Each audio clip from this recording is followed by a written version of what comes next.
Bom, pessoal, então boa tarde, vamos lá. Eu vou tentar me manter dentro do tempo. Gabriela, você pode me cortar a qualquer momento.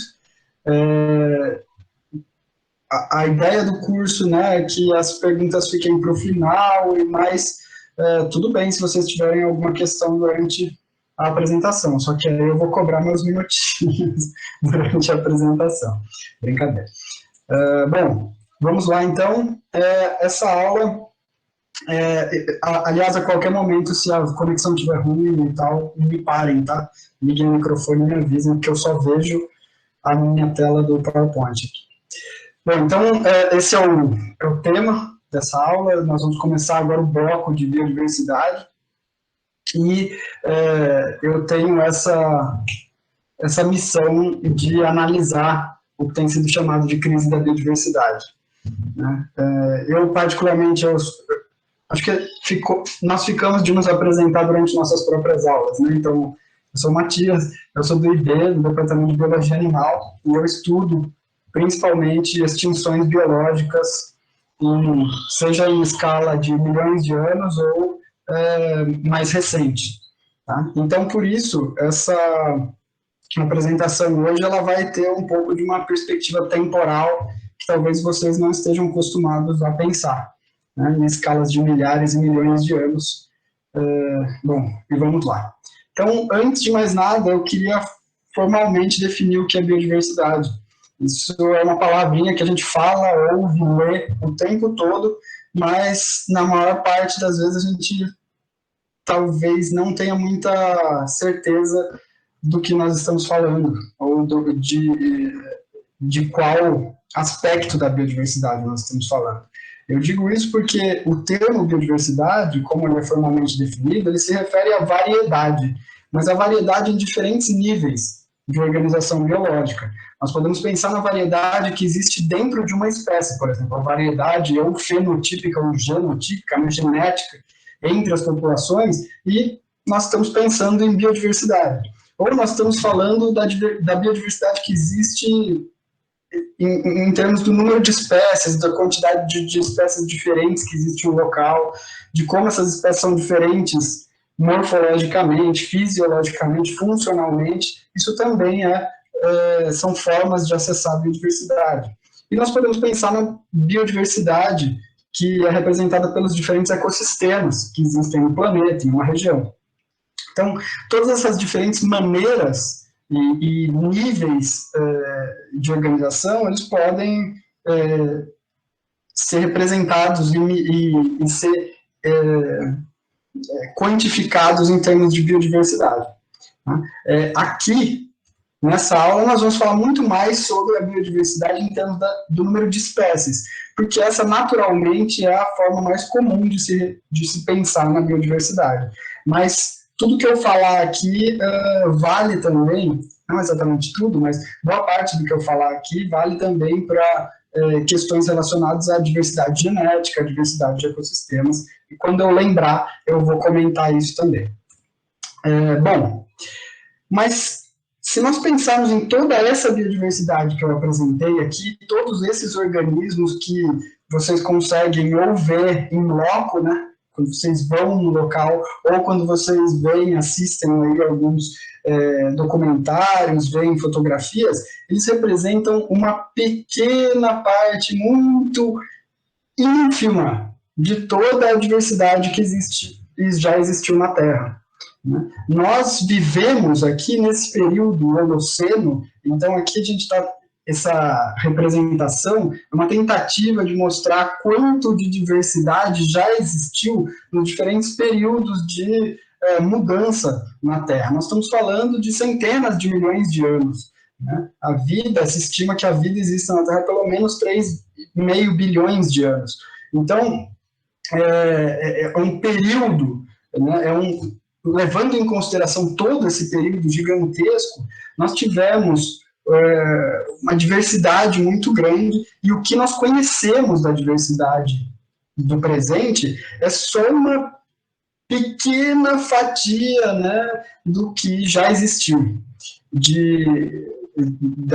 dessa diversidade, dessa biodiversidade toda. E Obviamente, todos esses organismos que existiram no passado não estão vivos hoje, e só por isso nós já devemos perceber que extinção é um fenômeno natural e recorrente.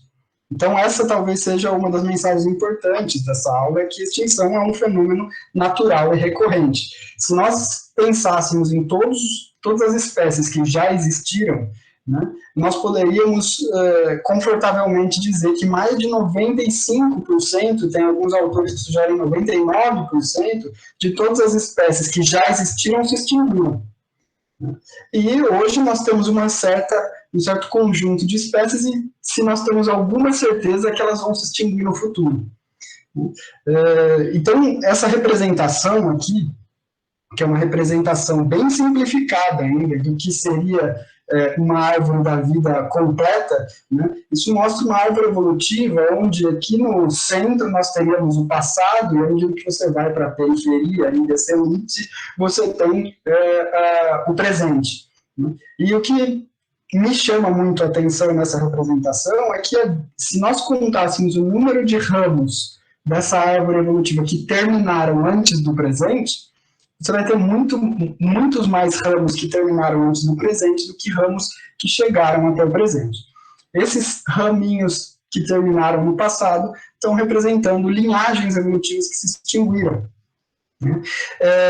E em alguns momentos vocês vão ver alguns buracos aqui, o que mostra que houveram momentos em que muitas espécies se extinguiram ao mesmo tempo, muitas linhagens se extinguiram ao mesmo tempo. E, mais uma vez, isso é um fenômeno natural. Acontece. E isso acontece, em parte, porque o planeta está mudando o tempo todo. Né? Nós temos, nessa escala de milhões de anos, os continentes mudam de posições. Se vocês olharem para a coloração aí dos continentes, aquilo que é vegetação vira deserto, você tem surgimento de cordilheiras, nós temos regiões que são de mar profundo que viram mar raso, região de mar raso que vira continente, região de continente que vira mar. Aqui, se vocês prestaram atenção, a região que era a Amazônia já foi oceano, já deixou de ser, já foi de tudo. E todas essas mudanças, né, na posição dos continentes, na distribuição dos hábitats, na disponibilidade dos diferentes tipos de hábitats, fizeram com que muitos organismos se extinguissem, outros se extinguiram por outros motivos. Isso assim, nós poderíamos discutir mais, mas eu tenho pouco tempo. Mas se nós resolvemos quantificar essas extinções através do registro fóssil, que é o melhor tipo de informação que nós temos sobre o passado, né, o que nós vemos é que houveram pelo menos 5 episódios em que a perda de diversidade foi muito maior do que o ganho. Né? Ou seja, o número de espécies que existiram caiu e nós conseguimos enxergar nesses vales na distribuição do número. Aqui é de famílias, né, só porque eu quis trazer o gráfico original quando foram propostas essas 5 extinções em massa, né, mas são episódios, então, onde você vê quedas abruptas no número de espécies ou número de famílias em qualquer nível da hierarquia taxonômica que você queira pensar. E a evidência para isso ela fica muito clara no registro fóssil, porque muitas vezes o que você encontra regiões onde tem um conjunto muito grande de espécies diferentes, uma diversidade muito grande, e de repente uma mudança abrupta, né, onde algumas camadas de sedimento, que são onde os fósseis são encontrados, né, nas rochas sedimentares, elas param de apresentar fósseis ou apresentam pouquíssimos fósseis em comparação com os episódios anteriores. E aí a fauna e a flora que começam a aparecer em seguida são muito diferentes. Então isso indica realmente uma mudança naquele ambiente, naquela época, né, que é representada por aquela camada de sedimento. Bom, então, como eu disse, pode falar.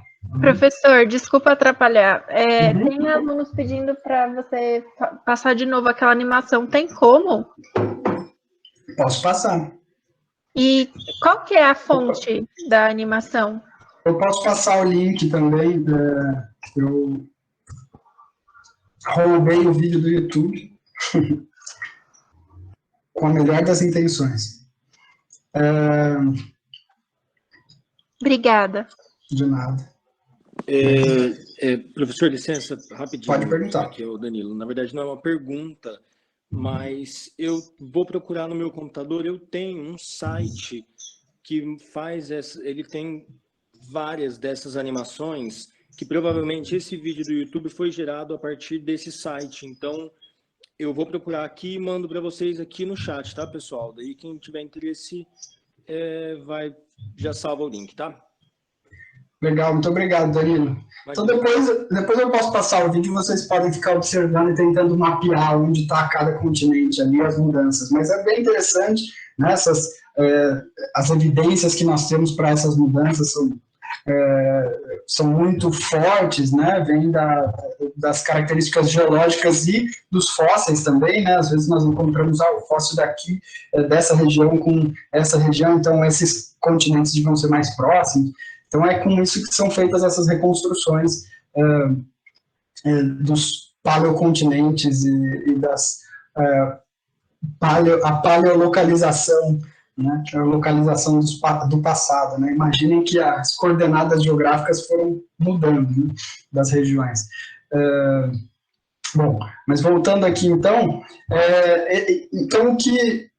Esse trabalho de Haupt e Sepkoski é muito importante porque eles mostraram que esses episódios, haviam pelo menos 5 episódios onde havia, de fato, essas quedas abruptas na diversidade. Isso, mais uma vez, como eu disse, é uma característica que é bem notória, assim, você consegue perceber isso olhando para o registro fóssil, né? E uma das características desses episódios é que eles são estatisticamente diferentes de outros episódios.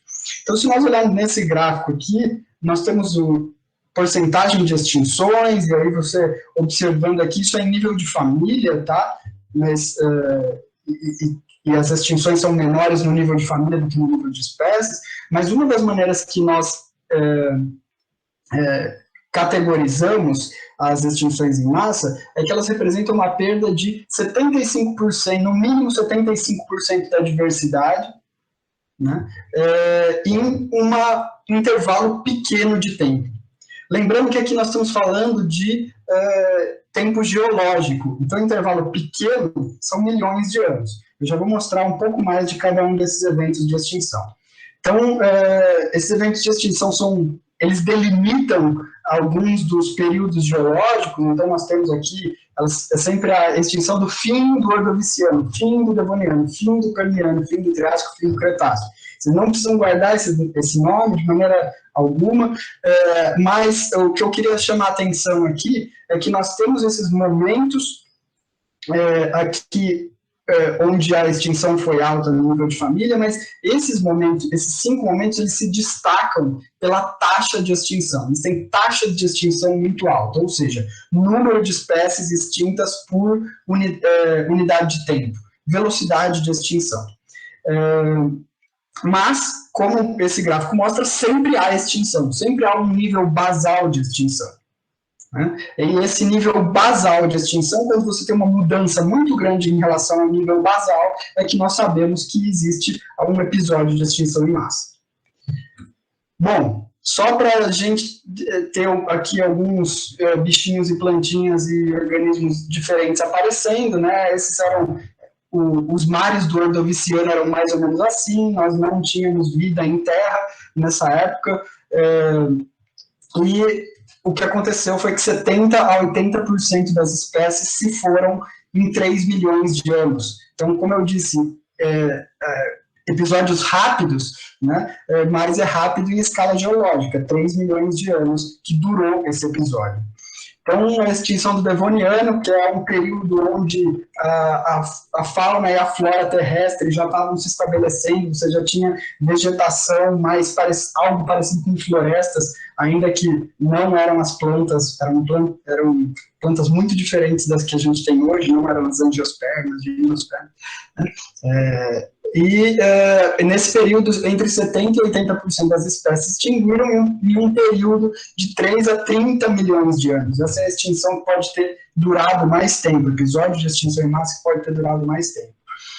Também uma época que tem o surgimento dos vertebrados terrestres, então muita coisa interessante acontece nesse período. A extinção do Permiano, que é conhecido como o período em que quase a vida se extinguiu na Terra, 95% das espécies se extinguiram em um período de 3 milhões de anos, esses eram alguns representantes do Permiano. O Triássico, que é um episódio caracterizado principalmente por uma grande diversidade de répteis marinhos, e nesse episódio, 70% a 80% das espécies extinguiram em um intervalo de 5 milhões de anos, e a mais famosa de todas, que não é a mais drástica de todas, mas é a mais famosa, porque dinossauros são carismáticos, é a extinção dos dinossauros, né, mas que muitos outros organismos se extinguiram também, que é a extinção do Cretáceo, onde 70% a 80% das espécies se extinguiram em um intervalo aí entre 200 mil anos, 1 milhão de anos, ninguém sabe, assim, existe um debate sobre quão rápido foi esse episódio, mas ainda assim foram algumas dezenas ou centenas de milhares de anos. Bom, eu só estou falando disso tudo para mostrar figuras interessantes? Não. É porque isso tudo é interessante para a gente entender quais são os mecanismos que causam a extinção. Então, eu falei desses 5 episódios e falei muito pouco sobre o que aconteceu. Então, o que aconteceu? Né? Se nós olharmos para todos esses episódios de extinção em massa, eles possuem 3 principais gatilhos que causaram a extinção. Mudanças climáticas, vulcanismo e impactos extraterrestres, impactos de asteroides. Então, tanto a primeira extinção quanto a segunda, elas ocorreram durante episódios de glaciação, e eu já vou falar um pouco mais sobre por que glaciação pode causar extinções em massa. A terceira e a quarta foram episódios que ocorreram durante épocas de intenso vulcanismo em escala continental. Então você tem áreas, regiões vulcânicas assim, que por milhares, milhões de anos foram ativas, e isso modificou muito vários aspectos da Terra, que a gente vai falar também. E a última extinção, que nós temos evidências fortíssimas, hoje já se sabe muito sobre esse episódio, que foi a queda de um asteroide. E foi uma das razões por trás da extinção dos dinossauros e de outros organismos dessa época. Bom, então, por que glaciações influenciam as espécies, e principalmente as espécies marinhas? Porque dependendo de quanto de gelo você tem, o quanto da água está na forma de gelo, seja em glaciares, no topo de montanhas ou nos continentes, o nível dos oceanos ele é mais alto ou mais baixo. Se vocês olharem nessa imagem aqui, 2 coisas deveriam chamar a atenção de vocês. Eu sempre mostro essa imagem, as pessoas ficam pensando, porque tem o oceano aqui atravessando a Amazônia, porque uma parte da África está debaixo d'água, ou porque a Europa não está conectada com a Ásia. Mas, para mim, o que mais chama atenção é que você não tem o Ártico e a Antártida está descongelada. A Antártida não era, nessa época, um continente congelado. E isso aconteceu por boa parte da história da Antártida, na verdade. A Antártida tem fósseis incríveis, inclusive sugerindo que lá você tinha florestas tropicais, ou parecidas com o que são hoje as florestas tropicais. Bom, e nessas épocas em que você não tem grandes quantidades de gelo, gente, está todo mundo me ouvindo ainda? Porque eu fico olhando o PowerPoint, se eu cair eu não fico sabendo. Sim. Tá, ok, obrigado. Bom, então nessas épocas que você não tem os continentes congelados, grandes áreas congeladas, o nível dos oceanos é maior. Né? Agora, quando você tem um período de glaciação, o nível dos oceanos diminui, e aquelas regiões que eram mar raso, por exemplo, que é onde você tem corais, onde você tem vários organismos, uma produtividade muito grande, uma diversidade muito grande em ambientes costeiros, aquilo vira ambiente terrestre. e aí esses organismos que vivem naqueles ambientes, eles começam a entrar em declínio. Então, mudanças no clima alteram o nível dos oceanos, e isso tem uma influência muito grande sobre os organismos, principalmente organismos aquáticos de ambientes costeiros. Mas mudanças no clima também alteram ambientes terrestres, né? Dependendo de quão seco o ambiente fica, ou quão frio, quão quente, existe uma mudança na distribuição dos biomas, né? Regiões que tipicamente vão ter florestas vão passar a ter estepes, ou vão ter ambientes mais abertos, e isso altera a quantidade de alimento, a quantidade de hábitat para animais e plantas, né, e qualquer organismo, para organismos de maneira geral, terrestres. Então, mudanças no clima têm esse potencial muito grande de modificar hábitat, seja em ambiente terrestre ou aquático. Vulcanismo gera um impacto local, obviamente, assim, tudo que é atingido pela lava vai embora. Mas, além disso, também existe um impacto global. Dependendo da quantidade que nós estamos falando aí do tempo que esses vulcões ficam ativos e do tamanho desses fenômenos, né, de quanto é liberado de magma, de quanto é liberado de poluentes na atmosfera, isso pode causar ter efeitos drásticos sobre o clima, por exemplo. Né? E pode causar chuva ácida, pode gerar um monte de outros efeitos indiretos, né, que acabam tendo um efeito sobre a biota global, né, sobre os organismos como um todo. Foi isso que aconteceu no Permiano, por exemplo. Você tem praticamente uma região inteira da Sibéria que era uma região vulcânica, e isso foi alterando o clima a um ponto que o ambiente ficou muito hostil para a maior parte das espécies e foram perdidas 95% das espécies. O mesmo aconteceu debaixo do mar no Triássico, né? Os continentes estavam se separando, isso gerou vários episódios de vulcanismo dentro dos oceanos, aumentou a quantidade de acidez da água, isso gerou uma série de efeitos para os organismos que viviam ali, e também liberação de gás carbônico e mudanças no clima.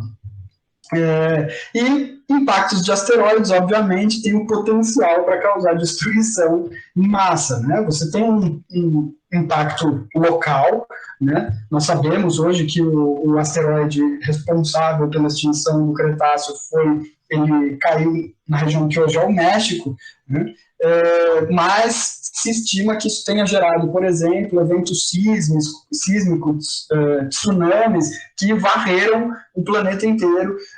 Eles também, quando você tem um impacto de um asteroide, isso gera uma grande quantidade de poluição, gera uma grande quantidade de material particulado que vai para a atmosfera. Isso pode ficar por bastante tempo em suspensão na atmosfera, impedindo a entrada de luz, e aí você tem um colapso generalizado, porque quando entra menos luz, a fotossíntese fica prejudicada, a produção de biomassa fica prejudicada, falta alimento, e vocês podem imaginar tudo o que acontece. Mas apesar dessas particularidades de cada um desses fenômenos e desses episódios, nós podemos agrupar todos eles, né, em grandes alterações na disponibilidade e qualidade do habitat. Se nós formos pensar em o que aconteceu de fato, cada um desses episódios, em cada um desses fenômenos geológicos e climáticos que foram responsáveis por extinções em massa, o que aconteceu é que eles causaram uma mudança muito grande, muito rápida na disponibilidade e qualidade de habitat dos organismos. E o motivo pelo qual eu estou falando dessas extinções do passado, e aqui está cada uma das 5 representadas, e uma parte da nossa fauna do presente aqui, não nossa no Brasil, né, mas nossa no planeta atual. A razão pela qual eu estou falando dessas extinções é porque a gente precisa de um referencial, né? Se nós queremos entender se o que acontece hoje é natural ou é esperado, né, a gente precisa ter alguma expectativa, a gente precisa ter algum referencial. Então, olhar para o passado é a única maneira que a gente tem de ter um referencial sobre os fenômenos naturais. Então, essa é uma pergunta que eu vou tentar responder ao longo do restante do tempo que eu tenho, se os níveis atuais de extinção eles são comparáveis aos níveis do passado, seja aos níveis basais de extinção ou aos níveis que nós vimos, ou que nós estimamos, né, ninguém viu, durante esses episódios de extinção em massa. Aliás, falando nisso, né, em ninguém viu, a última extinção em massa ocorreu há 66 milhões de anos atrás. Ou seja, nós não existíamos. Dessa vez, a culpa não é nossa. Tá? A gente vem falando aí sobre muito sobre impactos humanos e tudo mais, mas nesses episódios que eu falei até agora, não tem nada de seres humanos. Nós somos meros estudantes do passado tentando entender o que aconteceu. Mas, por volta aí de 200, 300 mil anos, a nossa espécie surgiu. Então, nessa escala que nós estamos falando, até agora, de milhões de anos, né, o ser humano não teve nenhum papel, não fez diferença. Mas nós surgimos por volta a nossa espécie, né, a nossa linhagem evolutiva, o nosso gênero já é mais antigo, por volta de 3 milhões de anos. Mas a nossa espécie tem por volta de 200, 300 mil anos. E boa parte da nossa história, nossa espécie ficou confinada ao leste da África e norte da África. Hoje tem um debate se os nossos ancestrais eles surgiram aqui, né? Isso porque os fósseis têm... Essa é uma área, né, que é muito... se muda muito, tem muita gente estudando, então se encontra um fóssil em um lugar, isso muda um pouco as datas. Mas o que nós sabemos com bastante... nós temos bastante evidência, bastante informação, é que por volta de 60 mil anos é que Homo sapiens começou uma expansão pelo globo, pelo planeta inteiro. Né? Por volta de 45 mil anos, Homo sapiens chegou na Europa, um pouco antes disso já tinha chegado aqui na Austrália, no sudeste da Ásia. Por volta de entre 20 e 15 mil anos, a nossa espécie atravessou aqui o Estreito de Bering, chegou na América do Norte e nossa espécie teria chegado por volta de 15 mil anos a 12 mil anos na América do Sul. A América do Sul foi a última região continental a ser colonizada e as ilhas foram colonizadas muito depois. Então, Madagascar, Nova Zelândia, algumas ilhas da Indonésia foi muito mais tardia essa colonização. Bom, e uma fonte de informação bastante importante para nós entendermos o nosso papel na biodiversidade é ir acompanhando o que aconteceu depois que a gente chegou em cada uma dessas regiões. Né? Afinal, nós temos boas evidências de quando esses eventos aconteceram. Eu vou fazer um parênteses aqui, só porque muitos de vocês já devem ter visto, mas tem evidência de que nós chegamos na América do Sul há 30 mil anos, há 40 mil anos. Assim, para fazer grandes sugestões, nós necessitamos de grandes evidências, né? Então, e de boas evidências. Então, assim, datação de fósseis é um problema complicado e muitos desses fósseis que sugerem que a chegada é mais antiga, eles não têm uma datação confiável. Por isso que, por enquanto, nós mantemos essas datas aqui, caso algum de vocês já tenham visto valores alternativos. Mas isso pode mudar muito bem, aí a gente adequa e modifica nossos estudos assim que a ciência funciona. Bom, o que aconteceu é que quando a nossa espécie chegou na América do Sul, o que nós encontramos, ou nossos ancestrais encontraram, deveria ser alguma coisa mais ou menos assim. A fauna, principalmente a fauna, a flora também era diferente em algumas regiões, mas a fauna era muito diferente. Principalmente a fauna de vertebrados e de grandes vertebrados. Né? E eu não estou falando aqui de milhões de anos, nós estamos falando de 15, 12 mil anos atrás, né? Até 10 mil anos atrás, algumas dessas espécies que estão representadas aí viveram até 8 mil anos atrás. Isso é muito recente do ponto de vista geológico. E, obviamente, vocês sabem que nenhuma dessas espécies que estão representadas aqui existe hoje na América do Sul, né?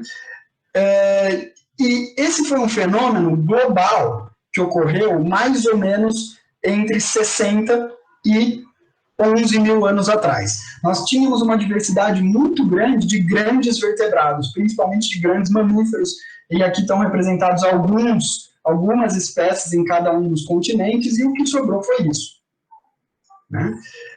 Bom, hoje nós podemos ver alguns desses animais em museus, mas infelizmente nós não podemos ver nenhum daqueles animais que eu mostrei em vida, né, ou vivos.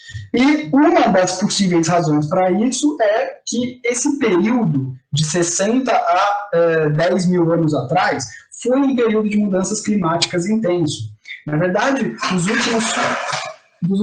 durante os últimos 400 mil anos, houveram grandes flutuações climáticas de períodos glaciais e interglaciais, que podem ter tido um efeito muito grande sobre as espécies.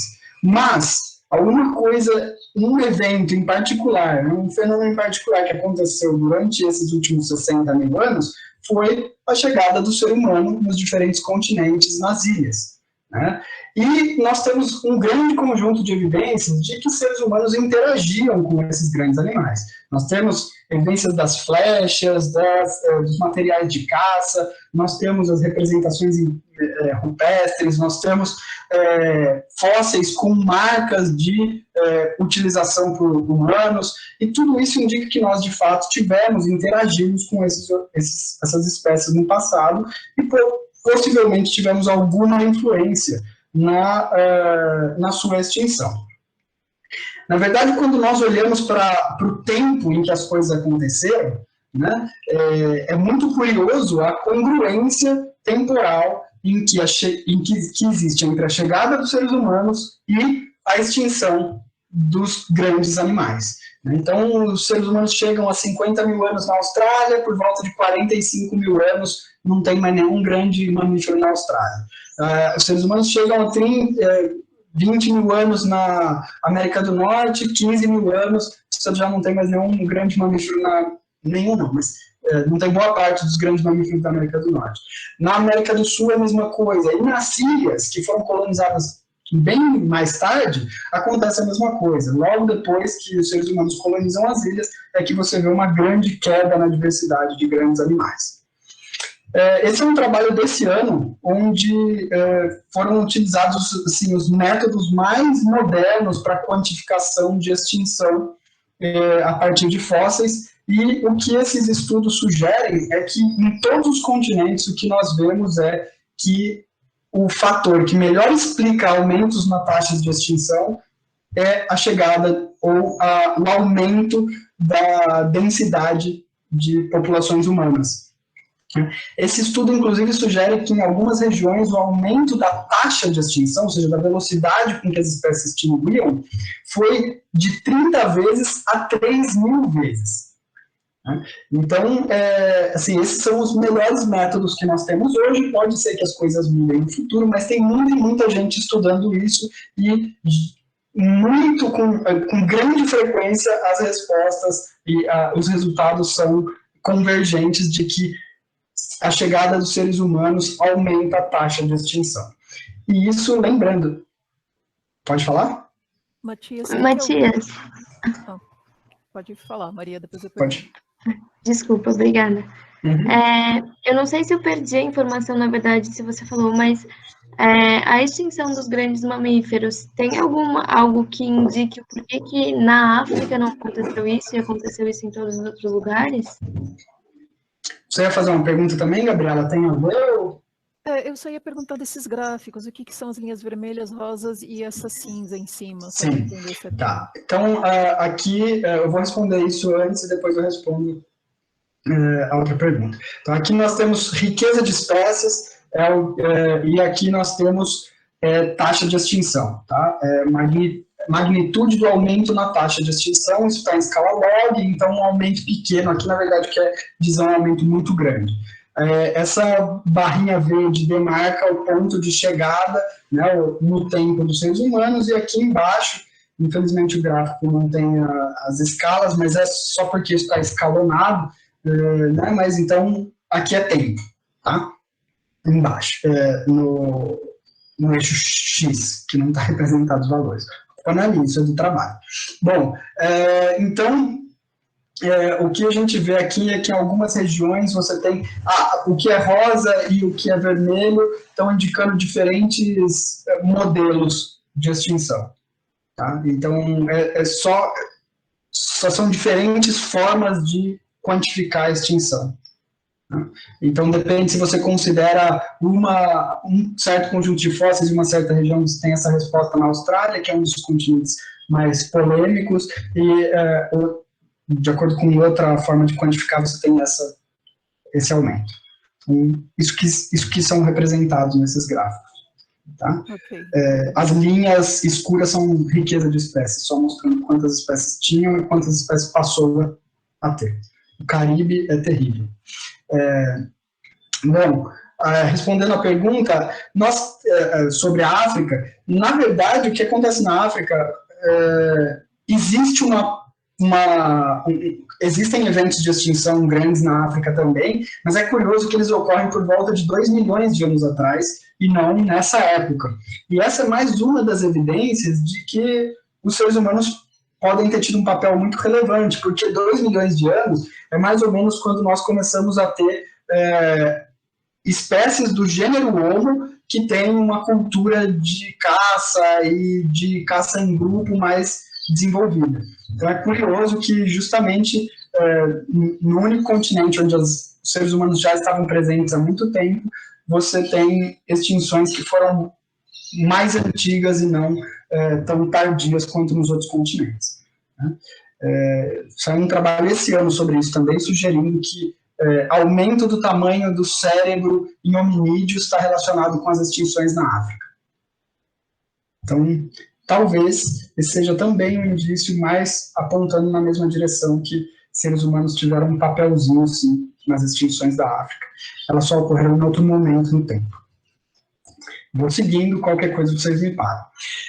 Lembrando, então, que quando nós estamos olhando para esses dados aqui, esses fenômenos que eu falei, então, nós saímos de dezenas e centenas de milhões de anos, aí nós fomos para dezenas ou alguns milhares de anos, e nós estamos falando ainda de um tipo de impacto humano agora, que é muito diferente do tipo de impacto que a gente tem hoje. Aqui são grupos familiares, pequenos, caçadores. A maior parte desses impactos ocorreram antes da agricultura, e mesmo assim, vários estudos indicam que seres humanos podem ter tido uma influência sobre as espécies, né, principalmente sobre grandes animais.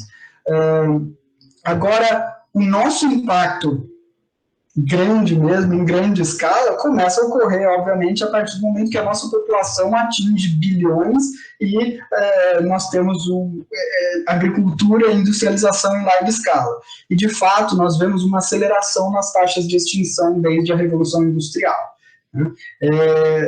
Então, aqui, olhando para períodos muito mais recentes, né? Agora nós estamos na escala de centenas a dezenas de anos. E o que está mostrado aqui, background, é a taxa basal de extinção, e o que nós estamos vendo aqui nessas linhas coloridas são as taxas de extinção. Na verdade, isso é extinção cumulativa, né, de diferentes grupos, né, então mamíferos, aves, vertebrados como um todo, outros vertebrados, e o que nós vemos aqui é que existe um aumento considerável na taxa de extinção, que está representada aqui acumulativa, mas como você vê uma inclinação maior, inclinação representa a taxa, né, a velocidade com que nós estamos perdendo espécies. Então esse é um dos artigos que eu coloquei, eu acho que eu recomendei para vocês como leitura adicional. Quem tiver interesse pode dar uma olhada no Classroom. Né? Então, bom, esses, mais uma vez, são dados para espécies agora do presente, as espécies que nós convivemos ou que nossos antepassados mais próximos conviveram. E, como eu disse, a única forma de colocar tudo isso em perspectiva é olhando para o passado.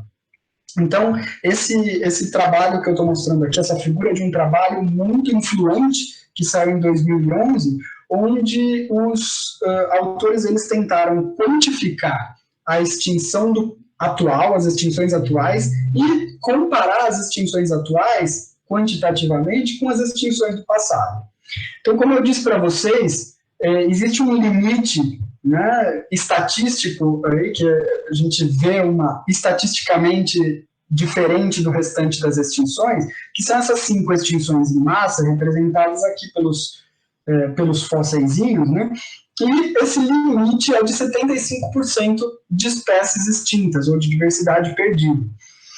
E nós podemos, então, olhar para a porcentagem de espécies perdidas atualmente, né? Ou desde que o ser humano está no planeta. Então, o que a gente vê aqui são, em branquinho, né, para cada grupo, então mamíferos, aves, répteis, né? Branco são as extinções recentes desde 1500, né? Então a porcentagem, e aqui em escuro são as extinções lá desde o Pleistoceno, desde quando os seres humanos começaram a expandir sua distribuição.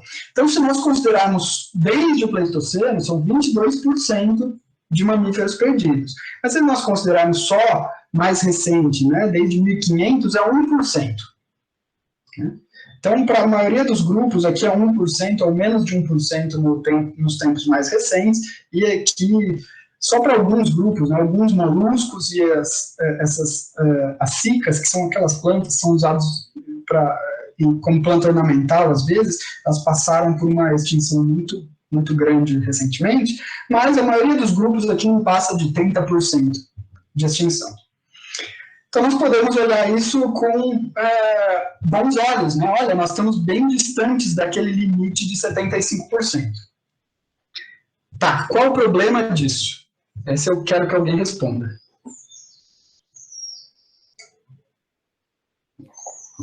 Eu chuto que talvez você tenha uma taxa alta em termos de velocidade. Tem que ver exatamente qual é esse período, porque antes a gente estava falando de 3 milhões de anos, 5 milhões de anos, né, que ocorreram as outras extinções. Mas aqui a gente está falando de milhares, poucos milhares, não? Exatamente, o problema é de taxas. Né? O número de extinções pode ser pequeno comparado com períodos, né, do passado. Mas esses períodos do passado que nós estamos falando de intervalos de milhões de anos. A nossa espécie inteira não tem 1 milhão de anos. Né? Como eu disse, o grande impacto, assim, em termos de velocidade, se dá principalmente a partir da Revolução Industrial, que a gente está falando de um período ínfimo, que pode parecer grande, né? Períodos longos para a gente, para a nossa escala de percepção, mas não são períodos longos, né? 200 anos. Isso não é nada na escala geológica. E esse é o problema. Quando nós olhamos para as taxas de extinção, para a velocidade de extinção, o que nós temos é que elas são entre 10 e 1000 vezes maiores do que as taxas dos episódios de extinção em massa. Isso nem estou falando da extinção basal, que aí pode ser milhões de vezes. Então, esse gráfico é um pouco chatinho de ler, tá? Aqui nós estamos olhando para taxas de extinção, então a velocidade de extinção, e o jeito que isso é calculado é o número de extinções pela somatória da duração das espécies. Tá? Os paleontólogos estão acostumados com isso, nós, biólogos ou pessoas de qualquer outro curso não estão tão acostumados a pensar dessa forma, mas é a maneira que se mede taxa de extinção, né? Extinção pelo somatório de tempo das linhagens, né? E nós podemos calcular isso para as diferentes extinções. Então, aqui estão representadas cada uma das diferentes extinções. Essa barrinha, ela representa a incerteza que a gente tem sobre quão rápida foi aquela extinção. Mais uma vez, isso aqui está em escala logarítmica. Então, cada salto aqui representa uma multiplicação por 10. Tá? Então, vamos lá. extinção do Devoniano, está aqui embaixo, Ordoviciano, Triássico, Permiano, e a do Cretáceo, como a gente não sabe bem, lembra que eu falei para vocês, olha, a gente não sabe bem se ela foi muito rápida ou se ela demorou alguns milhões de anos, então você tem toda essa incerteza aqui. Bom, então é isso, essas são as taxas das 4 grandes extinções, e a do Cretáceo ela pode ser tão pequena quanto essa ou tão rápida quanto essa, a gente não tem certeza. Onde nós estamos atualmente, considerando só as espécies vivas, tá? Então, mesmo se nós considerarmos só as espécies que já se extinguiram nos últimos 500 anos, nós estamos aqui. Tá? São esses pontinhos claros, para aves, mamíferos, anfíbios e répteis. Tá? Então, são esses pontinhos claros. Ou seja, isso é 100 vezes mais rápido do que a extinção do Devoniano, quase 100 vezes mais rápido que a do Ordoviciano, 10 vezes mais rápido que a do Triássico e do Permiano, que foi a pior de todas. Se nós considerarmos que as espécies criticamente ameaçadas, eu já vou falar um pouco sobre esses critérios, sobre essas categorias, desculpa, se nós considerarmos todas essas como potencialmente extintas no futuro próximo, que é o que a gente imagina que vai acontecer, então essas taxas já aumentam bastante. E se nós considerarmos que todas as espécies ameaçadas podem ser incluídas nessa conta, aí a gente tem cenários ainda mais alarmantes, onde a taxa chega a ser 1000 vezes ou mais de 1000 vezes maior do que a de alguns episódios de extinção em massa. Então, isso é importante, nós temos sempre que pensar em velocidade, e a nossa escala, a escala que nós percebemos o mundo é uma, e a escala que as coisas acontecem evolutivamente, geologicamente, é outra. Né? Bom, por isso, por causa dessas comparações de taxas e de números, é que nós, basicamente um consenso na ciência hoje de que nós vivemos a 6ª extinção em massa, e dessa vez a causa somos nós, né? São as atividades humanas. Esse livro eu realmente recomendo para todos vocês, tem em português, vocês podem achar, relativamente, não é um livro muito caro, e é um livro muito fácil de ler, apesar de ser meio deprê, tá? A Elizabeth Kolbert, ela ganhou o prêmio Pulitzer por esse livro, então, o maior prêmio, né, de jornalismo, e vale muito a pena vocês conferirem esse livro. Ela vai, aos poucos, contando a história de alguns grupos que já se extinguiram ou que estão ameaçados de extinção. Essas fotos que eu coloquei aqui são só de alguns organismos, algumas espécies em extinção, que existe uma alta probabilidade de que nossos netos ou bisnetos não vejam. Pode até ser antes disso, infelizmente. Bom, então, a segunda grande mensagem, eu falei, a primeira grande mensagem era que a extinção era um fenômeno natural. A segunda grande mensagem é que a extinção é um fenômeno natural, mas as atividades humanas aceleram substancialmente a perda de diversidade, e isso acontece por meio de efeitos diretos e indiretos há, no mínimo, aí, uns 60 mil anos. Né? Bom, última parte dessa aula, Gabriela, você vai me cortar que horas para eu saber? Acho que pode continuar. Olha, faltam 5 minutos para 5. Você pode continuar. Não, pode continuar, vai. Você pretende demorar quanto tempo mais agora? Não sei, acho que não falta muito, não. Acho que 10 minutos a gente dá conta. Ah, então termina aí. Tá. Então, bom, pode falar. Mais uma observação, curiosidade. Acho que talvez uma hora vai chegar a nossa vez, né, de sermos extintos. Isso é algo que eu não tenho dúvida, porque se tem uma certeza que a gente tem como indivíduo, é que a gente, uma hora, nosso tempo expira, a gente tem validade, e a mesma coisa acontece com espécie. Não tem nenhuma espécie, todas as espécies, mais cedo ou mais tarde, dado o tempo suficiente, se extinguem. Agora, quando isso vai acontecer, é muito difícil de fazer uma projeção. Mas, sem dúvida, que uma hora isso acontece. Então, um órgão que faz um serviço, um trabalho muito importante, a IUCN, né, onde eles compilam toda a informação que nós temos sobre as espécies. Para algumas espécies não tem pouca informação, mas com isso eles estimam o grau de ameaça né, que aquela espécie está submetida.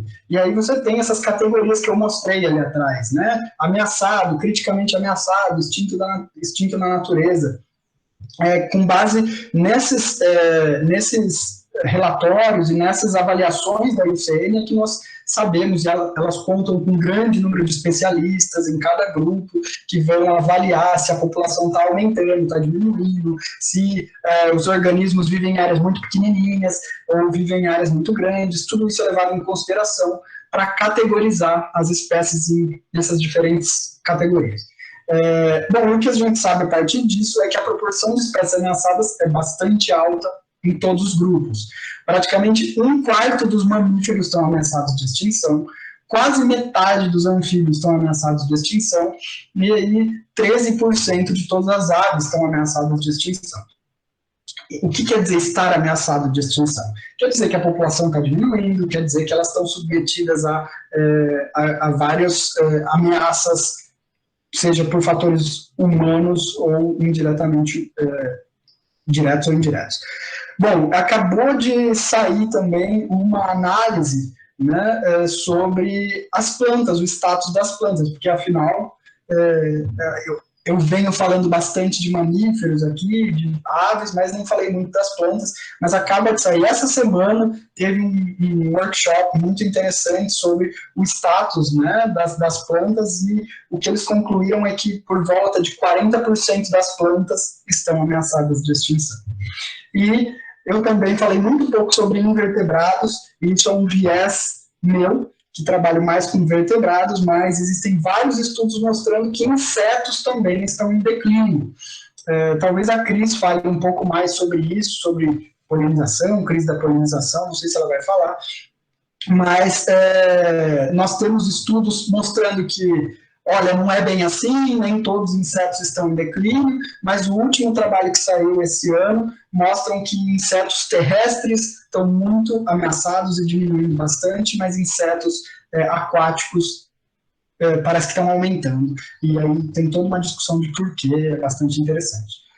Isso só para tirar um pouco o viés de mamíferos, mas eu já volto para eles, porque nos mamíferos nós temos um fenômeno muito interessante, que é uma extinção seletiva, né? Esse gráfico aqui, nós vemos a distribuição de tamanho corpóreo dos organismos. Né? Então, aqui nós temos massa corpórea, mais uma vez em escala log, então isso vai de 10, múltiplo de 10, né? E o que nós vemos aqui são a distribuição de massa corpórea dos animais que foram extintos lá no passado.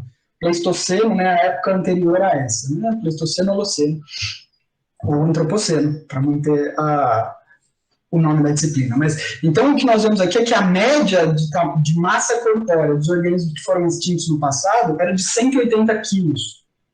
A média de tamanho corpóreo dos animais extintos mais recentemente, né, no antropoceno, é de 700 gramas. A massa dos animais, dos mamíferos, ameaçados é 400 gramas. E a massa dos animais dos mamíferos não ameaçados é 60 gramas. Isso mostra que o que vem acontecendo é uma miniaturização da fauna. Né? Os animais maiores têm maior taxa de extinção, maior chance, maior probabilidade de extinção, e vão restando aqueles que são menorzinhos. Tem um monte de fenômeno interessante também, um monte de explicações interessantes do porquê disso, mas a gente não está entendendo. Bom, eu queria concluir.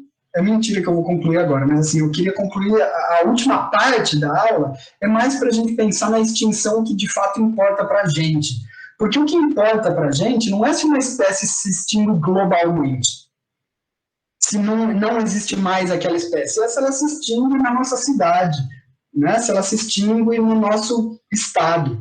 É a extinção local, que nós chamamos. E isso acontece quando as populações elas começam a entrar em declínio. Então, para nós considerarmos uma espécie extinta, ela tem que ter assim, pouquíssimos indivíduos restando, e aí você tem lá um critério para considerar extinto na natureza. Mas, isso, olhar só para o número de espécies extintas pode dar uma falsa impressão de que as coisas são melhores do que elas são, e elas são piores, por incrível que pareça, porque mesmo espécies que são pouco ameaçadas em escala global, elas possuem populações em declínio em escala local. Então esse é um estudo muito interessante também, mostrando que na maior parte da distribuição das espécies, então aqui a gente tem latitude e aqui o número de espécies em declínio, né? O que nós vemos aqui é 80 espécies em declínio próximo ao Equador, é isso que esses pontinhos representam. Né? E a proporção aqui de espécies em declínio é quase sempre acima de 20%, ou seja, acima de 20% das populações de espécies, das espécies avaliadas, estão em declínio em cada pontinho do mapa. Tá? Então, declínio populacional é um problema sério. E nós temos evidências de que as populações elas têm diminuído consistentemente desde 1970. Esse é um relatório que o WWF faz, acho que bianualmente, e eles mostram no último desse ano, que saiu esse ano, que o declínio médio nas populações de espécies é de quase 70%.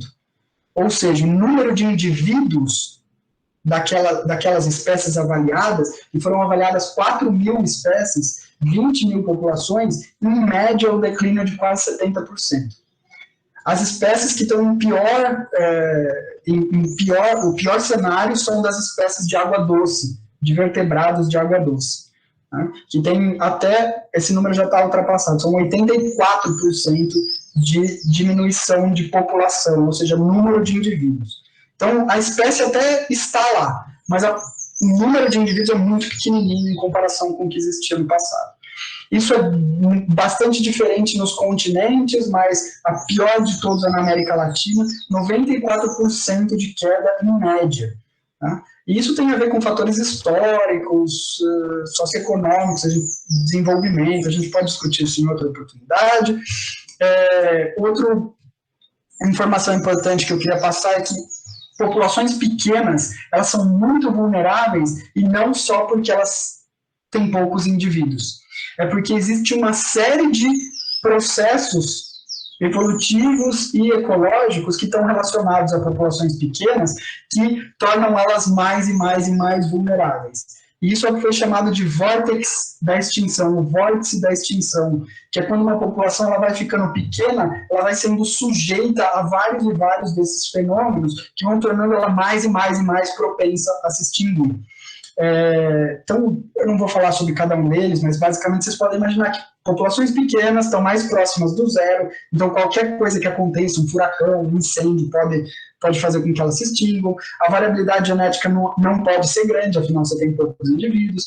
Isso faz com que elas tenham um menor potencial de adaptação, e isso é como se você estivesse ali girando em direção à extinção.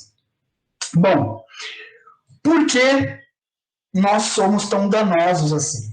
Basicamente porque nós fazemos aquilo que os processos geológicos e fenômenos climáticos que eu falei lá nas extinções em massa fazem, que é alterar a disponibilidade e qualidade de habitat.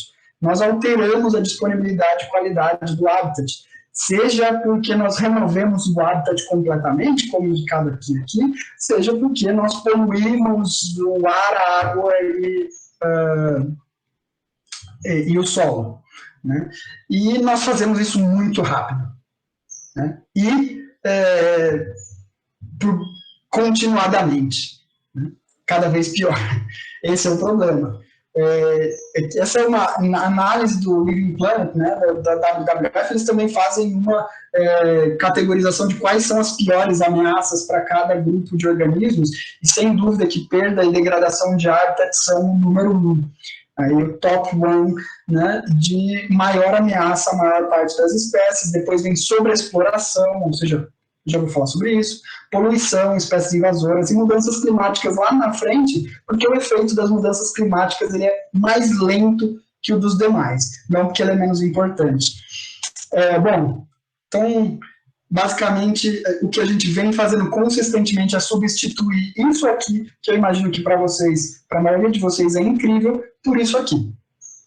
Tá? Esse é o nosso modus operandi, ou nós podemos nem destruir toda a floresta, mas nós remodelamos ela, um processo que é chamado de fragmentação, que tem bastante importância, sobre a diversidade genética e tudo mais, que são os outros tipos de biodiversidade que eu falei.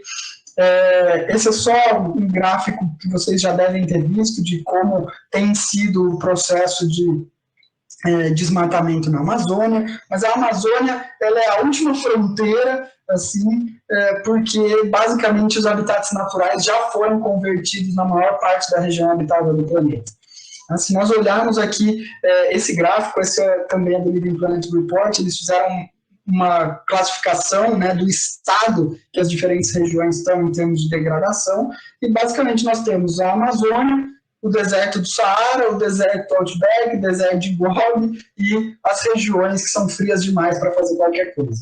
Tá? O restante são aqui bolsões ainda razoavelmente preservados em algumas regiões.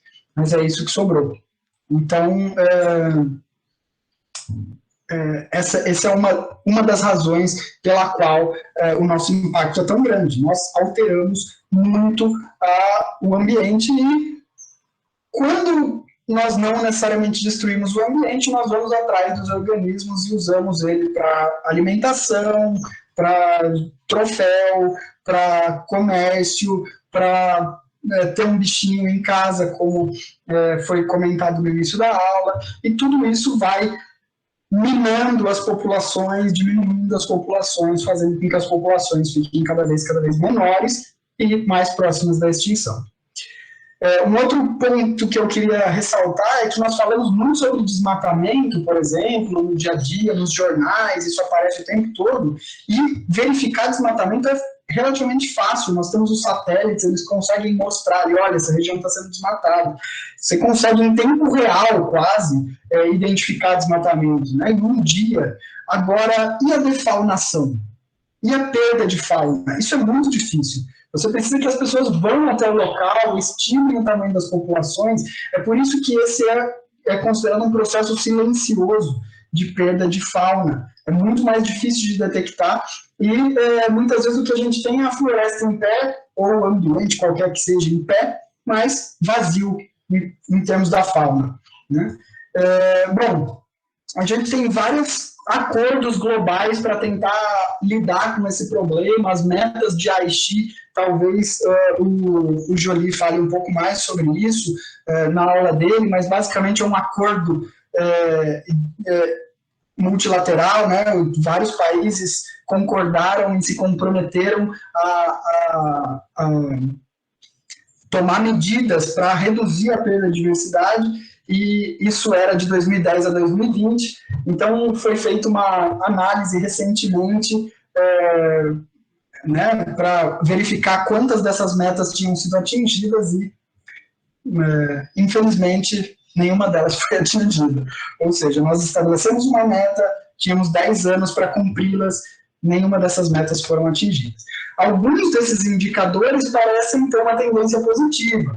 Né? Por exemplo, nós estamos aumentando o número de áreas protegidas, então aqui a porção de habitat protegido está aumentando, nós temos mais dinheiro para conservação hoje do que nós tínhamos antes, nós temos mais conhecimento sobre as espécies do que nós tínhamos antes, mas, por outro lado, nós estamos voltamos a perder habitat nos últimos 3, 4 anos, nós estamos usando mais agrotóxicos do que nós usávamos antes, a maioria das espécies está declinando no seu nível de conservação, né, status de conservação. Então, não temos muita razão para comemorar as nossas ações globais. Vou pular isso. Por outro lado, nós temos motivos para comemorar ações específicas, né? Então, essa é a hora que eu tento reparar todo o dano emocional que eu devo ter causado em vocês até aqui. Mas vocês que se matricularam nessa disciplina deviam saber que não ia vir coisa muito boa pela frente, né? Bom, a parte boa, a mensagem boa é que nós sabemos o que temos que fazer. Os esforços de conservação, eles têm geralmente resultados muito positivos.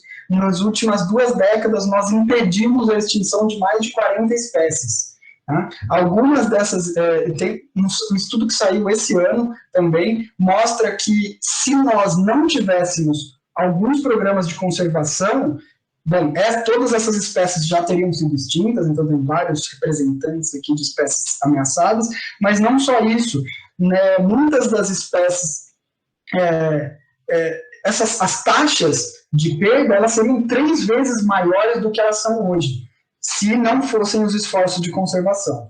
Ou seja, nós temos onde nos inspirar, nós sabemos o que nós temos que fazer. É só pôr em prática e ressaltar a importância disso.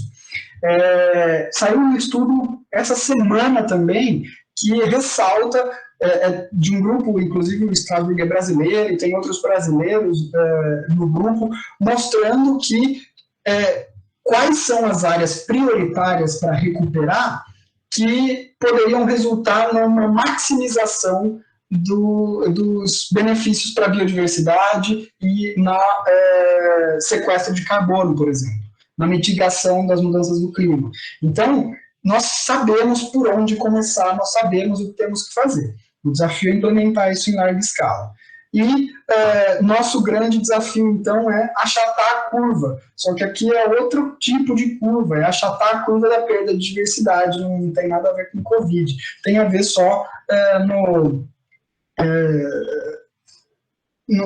no ponto de vista mais geral, mais amplo. Né? O que a gente precisa fazer é diminuir a perda de diversidade, e nós sabemos como fazer isso. Nós precisamos reflorestar, nós precisamos recuperar as áreas degradadas, nós precisamos conservar mais espaços, nós precisamos garantir que eles tenham conexões uns com os outros por meio de corredores, nós precisamos mudar nossos meios de produção, repensar a forma de produzir energia, reciclar mais, e não termina. Assim. Tem um monte de coisa que a gente está fazendo muito, muito errado há bastante tempo, e que algumas delas são difíceis de mudar, outras não tanto.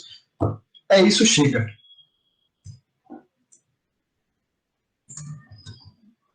Certo, Matias. Super animadora a sua palestra. Desculpa, Não, a gente tem agora essa sessão de perguntas. Ih, cadê? Sumiu? Deu um problema aqui no meu... Alguém está conseguindo enxergar as perguntas? Eu estou vendo. Tem que clicar nas forminhas ali geométricas. Eu cliquei, mas por algum motivo desapareceu tudo aqui para mim. Deu algum pau no meu Meet. Se você conseguir enxergar, eu pediria para você ler em voz alta as perguntas, porque eu acho que elas não ficam gravadas, senão. Tá. Aí você lê e vai respondendo. Com licença, pode fazer a pergunta pelo microfone? Você tinha postado essa pergunta lá na lista? Ainda não. Então, coloca lá só para a gente deixar na ordem. Eu vou pela ordem, então. Ok. Ali. Muito obrigado. Então, a Marina perguntou ali, mesmo que o ser humano atualmente seja a causa desse processo de extinção, ainda posso dizer que ele é natural? É difícil, Marina, esse tipo de... Nós costumamos usar esse termo natural para coisas que não envolvem o ser humano, como se nós não fôssemos parte da natureza. Nós somos parte da natureza. Tá? O ponto é, assim, se esse processo de extinção, ou taxas tão grandes de extinção ocorreriam normalmente na nossa ausência. E a resposta é não. Muito provavelmente não. Tá? Porque existe, para muitas dessas extinções, principalmente as mais recentes, existe uma indicação muito grande de que o gatilho foram atividades humanas. Tá? A causa foi a atividade humana. Então, como eu disse, extinção ocorre naturalmente, mas esse aumento nas taxas de extinção é o que não é natural no sentido de ser causado pelo ser humano, mas nós somos parte da natureza. Então, só para você não levar muito ao pé da letra o que eu estou falando como natural e não natural, é antropogênico ou não antropogênico. Danilo, a abundância de oxigênio em diferentes momentos é responsável pelo porte das espécies. Existiu essa variação grande na concentração de oxigênio, mas há centenas de milhões de anos atrás. Por exemplo, no Carbonífero, nós tínhamos uma quantidade bastante, se não me engano, chega a ser de 5 a 10% a mais de gás carbônico, de oxigênio. Isso permitia, por exemplo, insetos muito maiores. Mas nessa época não tinham mamíferos, não tinham dinossauros, por exemplo. Então, não tem muito a ver com oxigênio. Tem alguns estudos que sugerem que o oxigênio, a quantidade de oxigênio teria sido alta na época dos dinossauros também, mas eu não sei se isso quão bem aceito isso é. Agora, aqui no Carbonífero, há uns 350 milhões de anos, eu acho, o oxigênio era mais abundante, era assim. Isso tinha uma influência sobre o tamanho das espécies. Na escala de tempo, assim, de 10 milhões, 20 milhões de anos, não. Isso não mudou muito, não. A Gabriela, uma breve história da humanidade em Homo sapiens, né? Em todos os lugares onde o Homo sapiens esteve, ocorreram grandes extinções. Então, o que é muito curioso assim, existe toda a discussão, bom, mas poderia ter sido a mudança no clima lá, naquelas extinções do Pleistoceno, né? Da megafauna, daqueles grandes animais, que ocasionou a extinção deles. De fato, nessa época, houveram mudanças climáticas expressivas. Porém, nas ilhas, essas espécies não se extinguiram, e elas só se extinguem quando o ser humano chega lá. A gente tinha, por exemplo, no Caribe, preguiças gigantes até 3.500 anos atrás. Muito recente, né? Então, tinha lá o Egito, as coisas estavam acontecendo ali, já tinha no Oriente Médio civilizações, e tinha preguiça gigante no Caribe. Só que não tinha ninguém lá vivendo. Quer dizer, não, o Caribe demorou para ser colonizado. O Caribe foi colonizado por volta de 3.000 anos atrás, e aí as preguiças gigantes logo depois foram extintas. Então você tem, esse fenômeno se repete nas ilhas bem mais tarde. Então isso é uma evidência de que, de fato, quando o ser humano chega, a gente faz uma festa. É importante que, isso não quer dizer que a nossa espécie chegou lá e comeu tudo, não. Tá? Isso tem uma série de efeitos indiretos da atividade humana, e isso acontece com outros tipos de predadores, quando eles chegam em ambientes onde não tinham predadores antes. Né? A chegada de novos predadores altera a dinâmica das interações entre os outros predadores e suas presas, entre as presas e seu alimento, e são esses efeitos indiretos da presença humana ou da presença de um novo predador que acabam causando o maior estrago, não necessariamente o consumo. Professor, posso só fazer um pequeno... compartilhar, na verdade. Eu sou da geografia, e aí no primeiro semestre a gente tem uma atividade que é fazer uma fita de 4 metros e colocar as eras geológicas. E aí o ser humano fica no último... apareceu. Marina, não sei se foi só aqui ou se foi para todo mundo. Você falou que o ser humano no último... No último centímetro aparece o ser humano, da fita de 4 metros. Então, olha o quão insignificante é a nossa presença para a história da Terra, e ao mesmo tempo o quanto a gente impactou nesse tempo insignificante, né? Para a história do passado é bem insignificante, para a história do futuro eu aposto que vai ser bastante significante, assim como um asteroide caiu rapidinho e fez uma grande mudança. Nós somos, eu brinco, tem um amigo meu que é ainda mais pessimista que eu, e ele chamava o ser humano de um meteoro consciente, o asteroide consciente, que aí o asteroide não sabia o que estava fazendo. Então, Júlia, você falou que apesar de estar distante do 75, o problema é que as taxas são elevadas. Mas poderíamos também pensar em uma outra diferença, que todos esses outros episódios foram devido a mudanças extremas no hábitat, e o atual é basicamente devido ao ser humano. Sim, mas devido à mudança extrema no hábitat que o ser humano causa, tá, Júlia? Eu reitero que assim, o nosso efeito em larga escala é gigantesco, talvez comparável a vulcanismo em grande escala, né? E nós não somos uma mudança climática, mas nós causamos ela, como vocês viram nas últimas 3 aulas. Então, assim, são camadas após camadas de mudanças no ambiente. Guilherme, quando ocorre uma extinção, o ecossistema fica desequilibrado. Sim, em ecologia, na ciência e ecologia, a gente toma muito cuidado com essa palavra desequilibrado. Porque falar que as coisas ficam desequilibradas pressupõe que elas estão em equilíbrio. E nós sabemos que se existe algo que é dinâmico, são os sistemas naturais.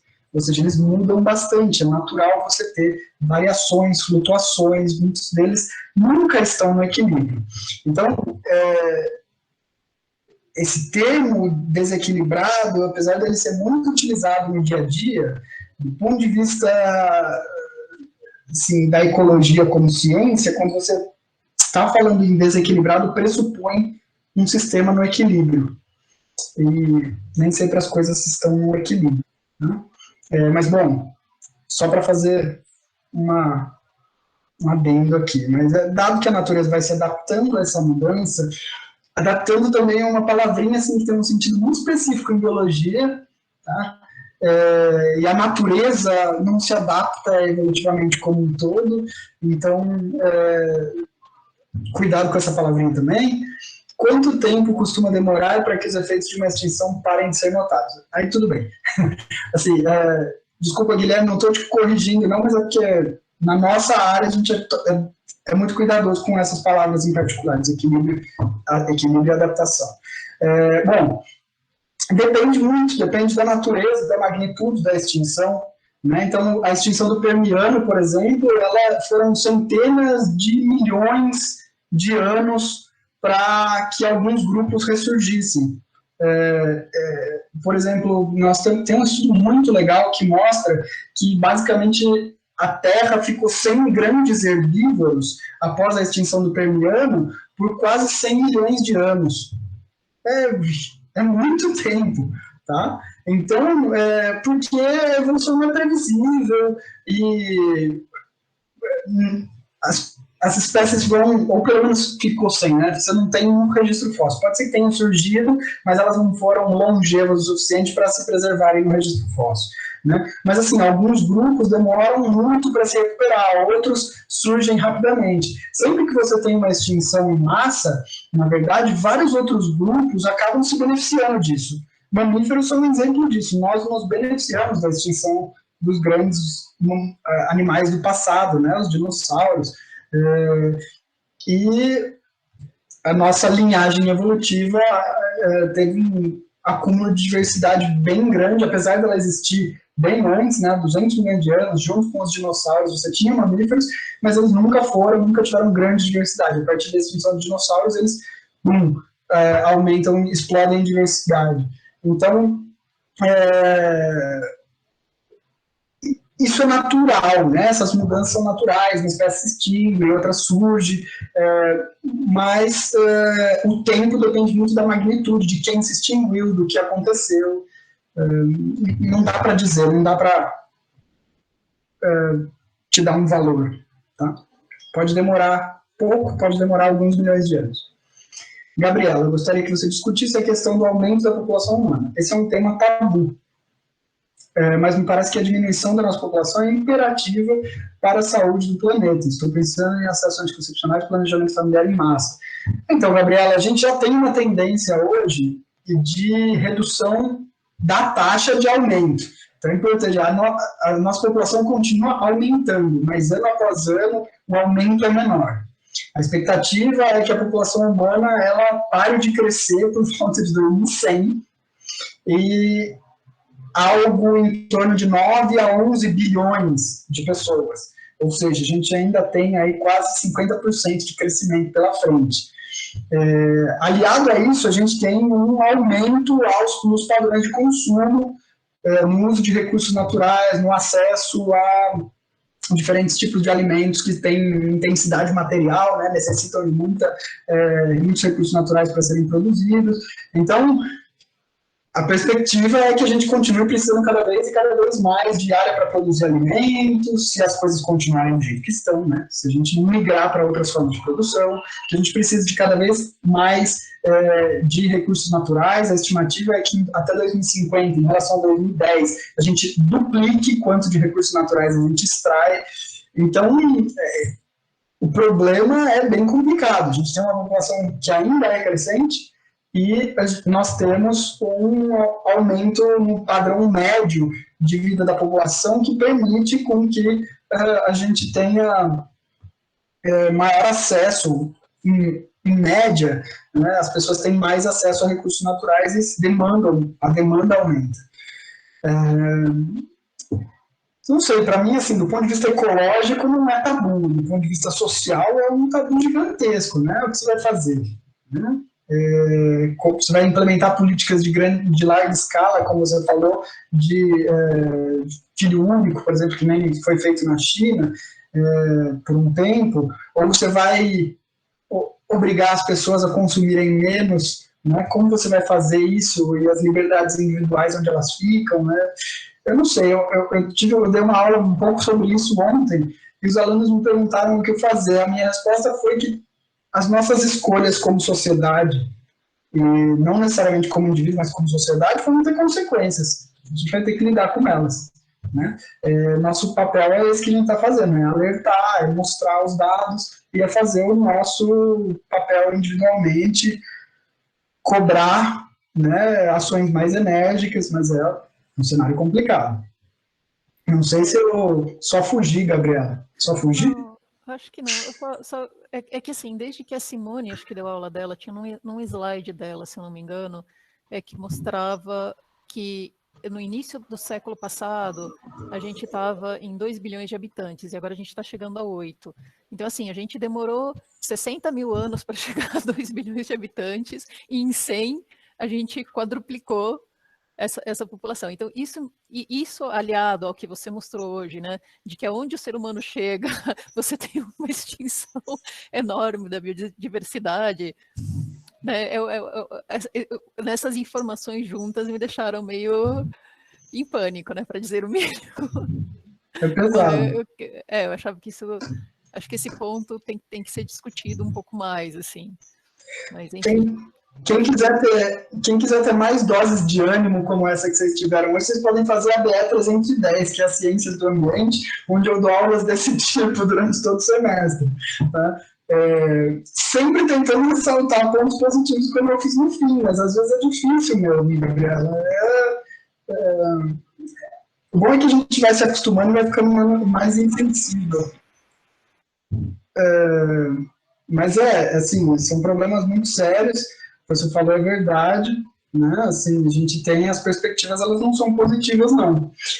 Um ponto positivo, como a gente já chegou em boa parte do planeta, né? Não vão ter mais muitos lugares em que a gente vai chegar a extinguir muita coisa. Já aconteceu. Então, é uma forma de... Vamos ser otimista. Tentando olhar um copo um décimo cheio. Bom, Marina, professor, mas não há uma cobrança internacional quando essas metas não são atingidas, porque se não houver, continuaremos nesse patamar. É verdade, eu não vou falar muito sobre isso, porque o Jolie deve falar mais sobre isso, e eu já devo ter entrado um pouco na aula dele.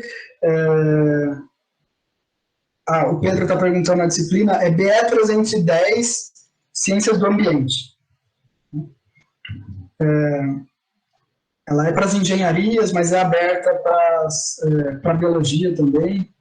Mas eu vou aceitando, como a gente está online mesmo, né, o número de alunos não faz muita diferença para o andamento da disciplina. Agora, quando é pessoalmente, as salas não comportam muita gente, não.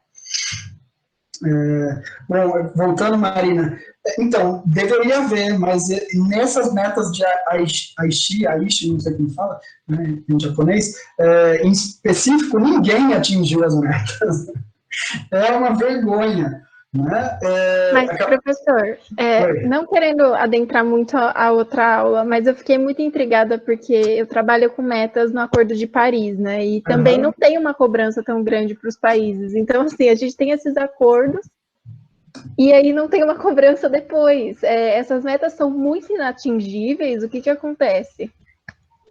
Olha, a maioria delas não é de outro mundo. Eu vou compartilhar com vocês,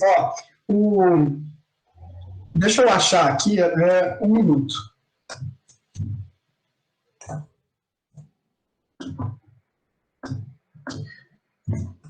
Achei.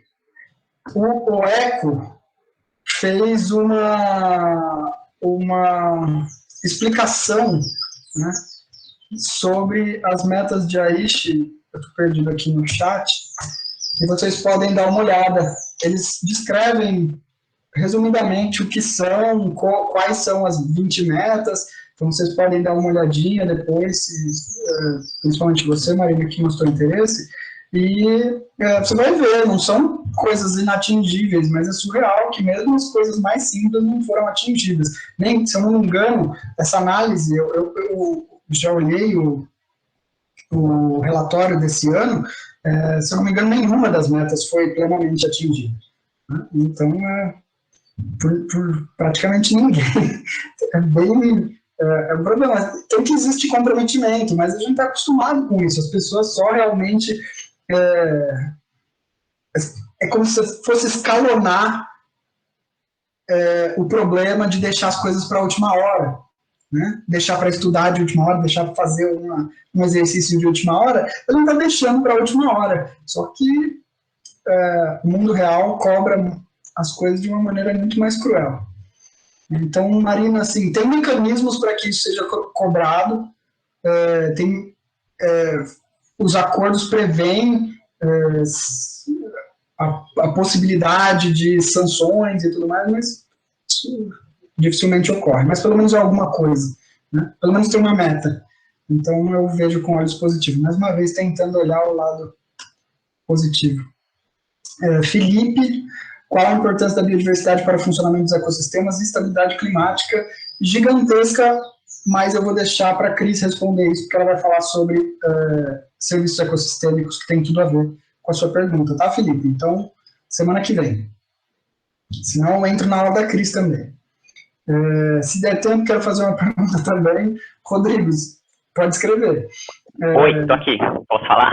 Ah, tá. Entendi. Mais fácil, sei lá. Preguiça de escrever. Uhum.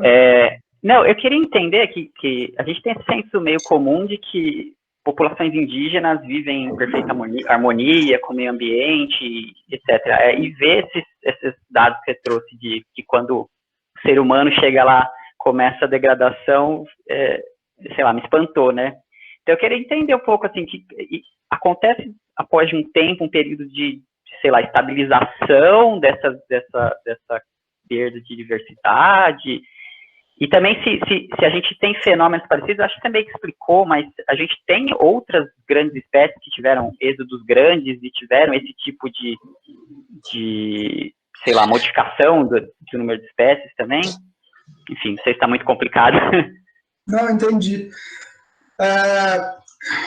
Eu brinco que nós somos muito parecidos com porcos, ecologicamente, porque nós somos onívoros, né?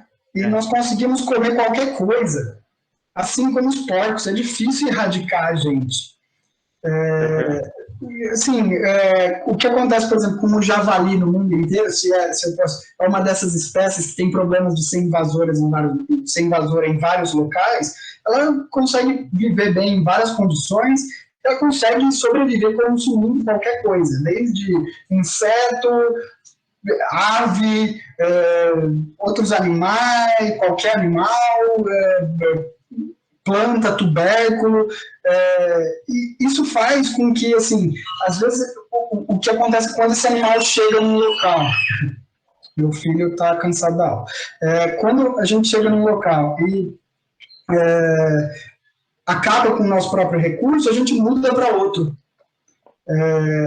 Os porcos fazem isso também, mas nós somos ainda mais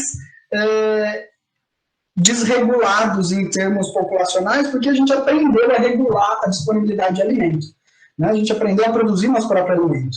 Com isso, nós desacoplamos a nossa dinâmica populacional da dinâmica populacional dos nossos recursos. E nós somos uma das poucas espécies que faz isso. Por isso, esse é um dos motivos pelos quais nós temos essa capacidade tão grande de influência sobre outros organismos. Sobre a primeira parte da sua pergunta, essa visão das populações tradicionais como tendo nenhum impacto sobre o ambiente, ela ela não, do ponto de vista ecológico, ela não funciona muito bem, não. Tem vários estudos que mostram que, por exemplo, onde você tem populações que têm habilidades de caça melhor, você tem uma região como se fosse um halo ao redor dessa população, onde a abundância e a diversidade de espécies é muito menor. Tem alguns trabalhos, por exemplo, na Amazônia peruana, mostrando que as populações de primatas, e essas populações lá no Peru, elas consomem muito primata, elas vão caindo, assim, eu não me lembro quanto, mas é em escala logarítmica, assim, de 10 em 10 vezes à medida que você se aproxima das aldeias.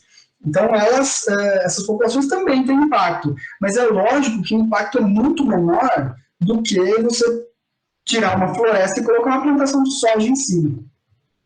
Tá? Porque isso impacta todas as espécies que viviam ali. Agora, o que vai acontecer é que populações que dependem da caça, elas vão ter um impacto grande local sobre aquelas espécies que elas consomem, e isso pode reverberar e afetar outras espécies, mas não vai ser na escala absurda que a gente tem quando a gente tem a substituição de uma floresta, ou do cerrado, ou, sei lá, de um pântano por um resort de luxo.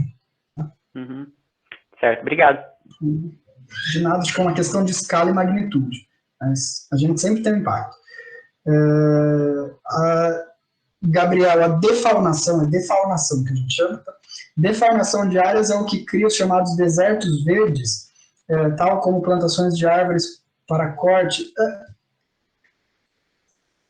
Eu não sei, a gente fala de florestas vazias, eu não sei, desertos verdes, eu nem lembro desse termo, em que contexto ele é usado.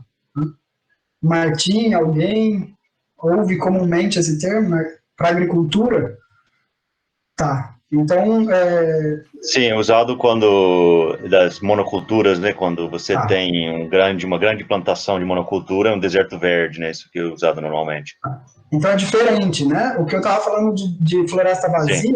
É a defaunação que ocorre nos ambientes que ainda estão de pé. Você vai em algumas regiões da Mata Atlântica, que na própria Serra do Mar, você não ouve, às vezes, um barulhinho. Né? Por quê? Porque houveram populações que viveram lá por muito tempo, né, que caçavam muito. A caça era a principal fonte de alimento, e essas populações foram humanas foram dizimando as populações de outras espécies. Né? A gente tem, por exemplo, queixados, porcos selvagens que não são porcos, mas tudo bem, né? O queixado, o cateto, eles foram extintos localmente em boa parte da Mata Atlântica. Não boa parte, mas em várias partes da Mata Atlântica. A anta foi extinta em várias regiões, em algumas ilhas foi extinta, que ela ocorria antigamente, por caça. Então, isso são as florestas vazias. O deserto verde, então, como o Martim disse, ele está mais relacionado ao fato de que em grandes monoculturas você tem lá, é verde, tem vida, mas é uma espécie só, com uma variabilidade genética muito baixa, né? Então, está mais relacionado a monoculturas ou plantações de árvore para corte também, ainda que plantação de árvore para corte costuma ter uma atração um pouco maior de outros organismos do que soja, por exemplo, ou pastagem. Danilo, impedir que uma espécie seja extinta envolve salvar alguns exemplares. Sim, nesse caso, como a população de tal espécie quase chegou a zero, isso não é quase como extinção? Quase. Quer dizer, é possível salvar uma espécie a partir de alguns exemplares? Sim, depende do número de exemplares que você tem. Né? Como eu disse, populações muito pequenas, elas sofrem de uma série de efeitos que multiplicam as probabilidades de extinção. Então, se a variabilidade genética é muito pequena, por exemplo, provavelmente a espécie está fadada à extinção, porque vai ser muito difícil que ela tenha a capacidade de lidar com uma mudança do clima, o surgimento de um patógeno, por exemplo. Então, tem um limite. Né? Se a população é muito, muito, muito pequena, não tem o que fazer. Por isso que alguns criadores, zoológicos, acabam tendo uma importância quando eles são feitos da forma correta e o manejo é feito da forma correta, tem uma importância muito grande. Por exemplo, a recuperação do mico-leão dourado só foi possível por causa das coleções de zoológico. Tá? Então, mas se a população tivesse diminuído muito mais, talvez não fosse possível. Cristina, professor, você poderia comentar sobre trabalhos que estudam a interdependência entre as extinções, pois em um ecossistema a extinção de uma determinada espécie pode levar a induzir a extinção em outra. Eu estudo bastante isso, tá? Eu estudo coextinções bastante, e isso que você falou é verdade, você pode ter extinções secundárias. Quando você tem extinção de grandes mamíferos, imagina quantas espécies de carrapatos ou de fungos que viviam no pelo ou de besouros que usam as fezes desses animais se extinguiram. A gente fez até estimativas já disso. Por exemplo, um dos animais que mais, dos grupos que mais sofreu com a extinção desses grandes mamíferos foram as aves do grupo dos côndores e dos urubus, porque elas são muito dependentes de grandes carcaças. E aí, se eu não me engano, são 11 espécies que se extinguiram como uma consequência da extinção dos grandes mamíferos. Então, você tem, sim, essas cascatas de extinção, que é muito difícil de inferir, às vezes, né? Porque é difícil de dizer, foi isso que extinguiu essa espécie, mas às vezes você consegue. Iane, professor, com extinção, alguns nichos ficam vagos. Nós falamos sobre isso. Martim deve estar rindo, não porque a sua pergunta é ruim, mas porque a gente passou a manhã inteira numa aula sobre nicho vago, tá, Iane? Então, o conceito de nicho atual, ele, da forma como ele foi desenvolvido, ele não contempla a noção de nicho vago. Então, nós evitamos, quando possível, usar esse termo. Tá? Mas eu entendo o que você quer dizer, que tem alguns papéis ecológicos ou alguns tipos de, algumas localidades, algumas funções que deixam de ser contempladas pelas espécies que existem. E aí sim podem surgir novas espécies com nichos similares àquelas espécies que se extinguiram. Tá? Eu só falei do nicho vago porque isso é um termo que tem muita discussão se ele é válido ou não. E,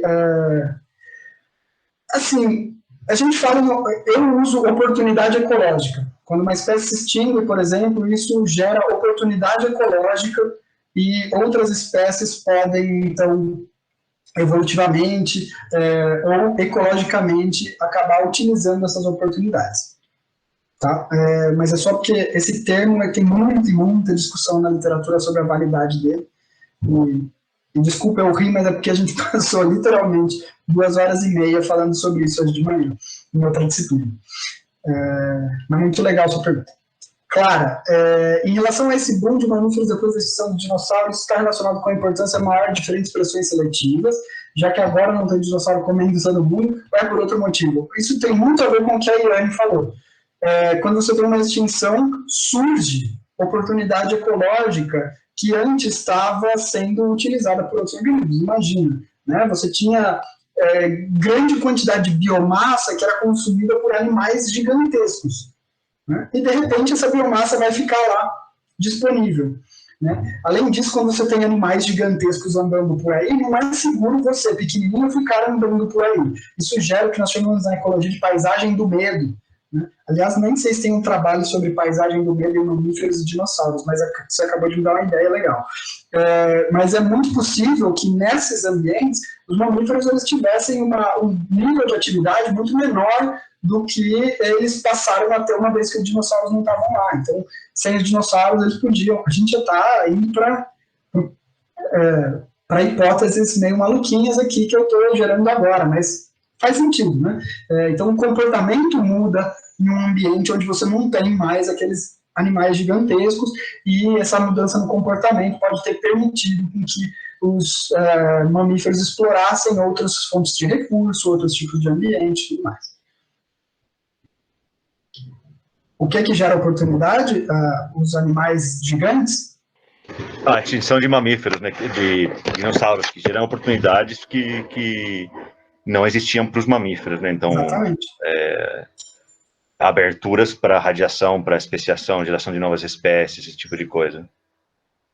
Então, são uma conjunção aí de mudanças grandes que acontecem quando você tem uma extinção em massa.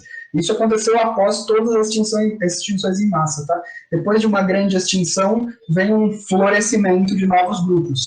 Isso vai acontecer também, se de fato essa nossa extinção em massa em curso se concretizar, nós vamos ter uma diversificação em massa após esse episódio, e eu brinco sempre que vão ser a partir de baratas, ratos e galinhas, pombas. Mas você vai ter um fenômeno de diversificação. Bruno, quer fazer uma pergunta? Sim, por gentileza. Reformulando a pergunta que eu havia feito anteriormente, eu gostaria de saber se é possível haver a extinção da raça humana por ações antropogênicas.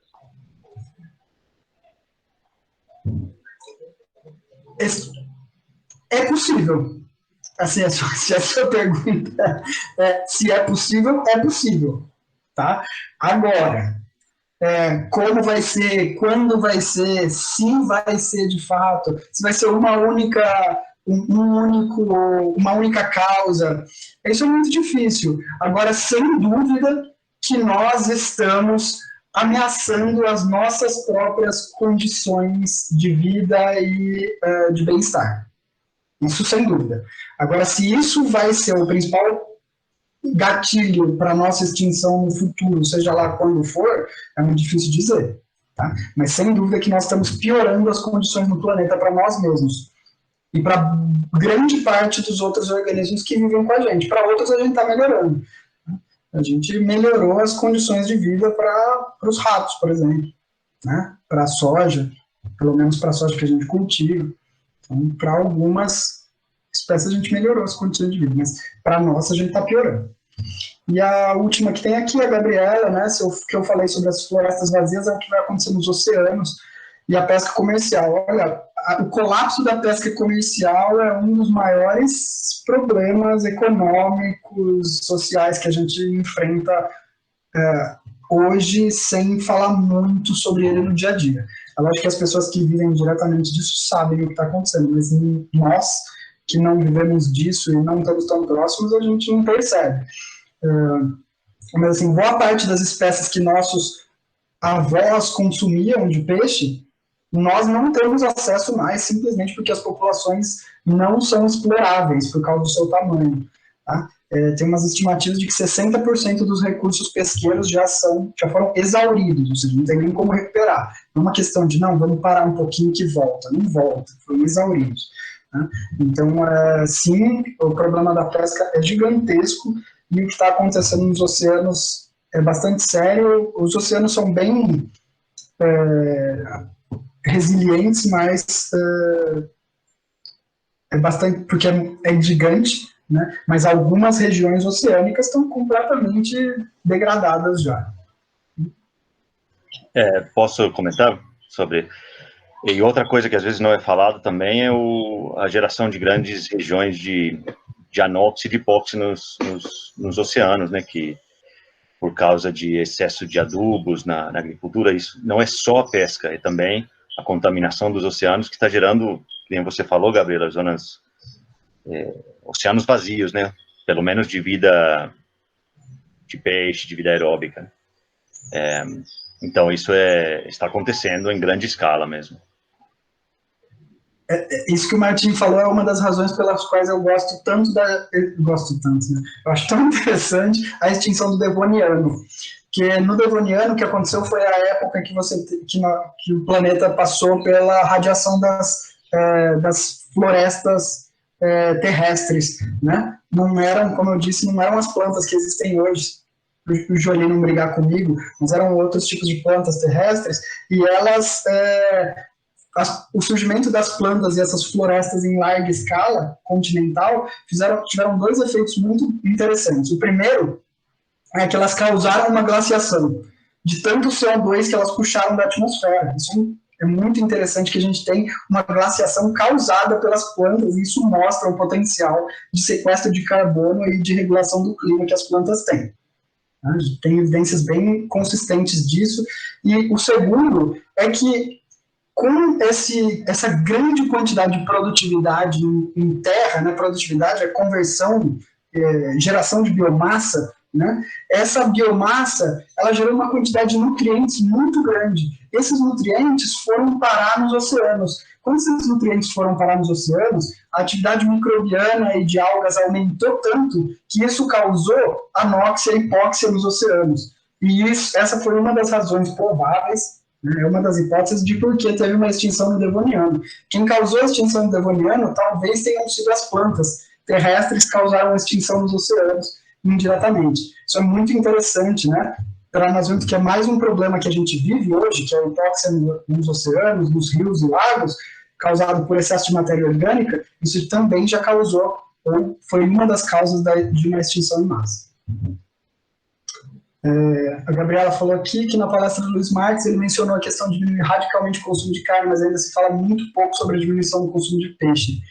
É verdade, e assim, uma das metas de Aichi ali que teve um pequeno melhora, né, em direção à meta foi o aumento do manejo do pescado. Então, assim, a gente está movendo uma direção de manejar melhor os recursos pesqueiros, mas ainda muito distante do que é necessário para recuperar as populações, os cardumes. E não é muito difícil, não. Era só você ter um acordo pesqueiro internacional onde se respeita a dinâmica populacional das espécies consumidas.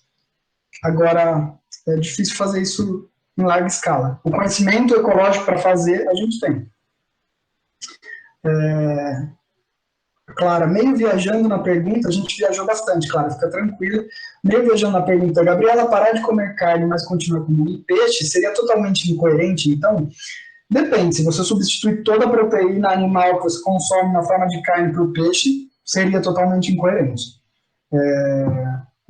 A melhor estratégia é ter uma dieta diversificada, que seja menos dependente de carne vermelha, porque a carne vermelha ela tem uma intensidade material, necessita de muita água, muito área, mas também substituir totalmente por peixe é uma furada. Vai durar pouco, é insustentável. Ufa, acabou? Acho que acabou. Olha, faltam 5 minutos, então acho que a gente pode encerrar as perguntas aqui. Ou teria tempo para uma última pergunta.